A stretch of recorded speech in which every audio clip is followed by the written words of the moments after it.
There's a lot of people who think that once you are out of your teens, early 20s, you shouldn't be doing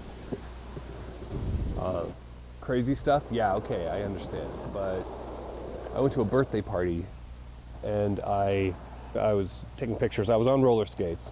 Great. And this kid came out and I didn't want to hit him. So I moved in such a way that I lost my balance. I didn't hit the kid, but I went down and I broke my wrist. Yeah. I'd never broken a bone before. And I realized after I had the x-rays done that as a musician, as a father, it was going to be a whole new world. And I was really afraid. I was afraid I wasn't going to play guitar again. I was afraid that all the sports I like to do, any activities I like to do, would be suffering because I just had this fracture.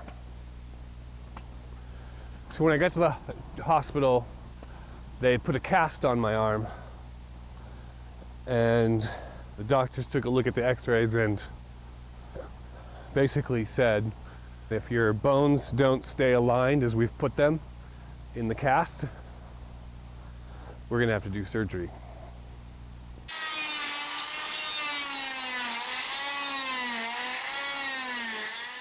After I fell down, and this is actually a good thing to know, it wasn't totally clear there was a fracture, but something was off.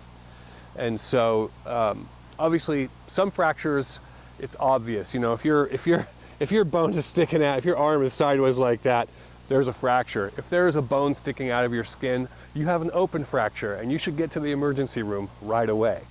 For me, I went to an urgent care and had an x-ray done. And when they took a look at it, they said, yeah, you need to get up to the university. So I went up to the hospital. You know, the team there, Dr. Kubiak, looked at that. Kubiak put on my cast, and they told me if I would follow their precautions, I would have a good outcome. And it's true, I did. They said keep it elevated, don't do certain activities, and I followed exactly what they said.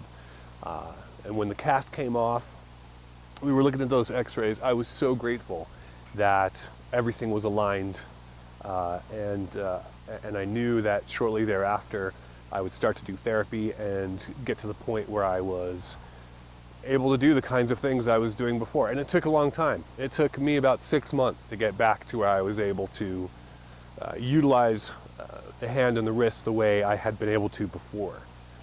And as a guitar player, there's a lot of intricacy in the wrist, so I was very worried about the outcome. But they took good care of me. They did it, and I'm very grateful for that. If they had not taken such good care of me, I mean, if you don't follow those precautions and you don't listen, you could have a long-running impact on your recovery. And that's why it's critical to follow instructions.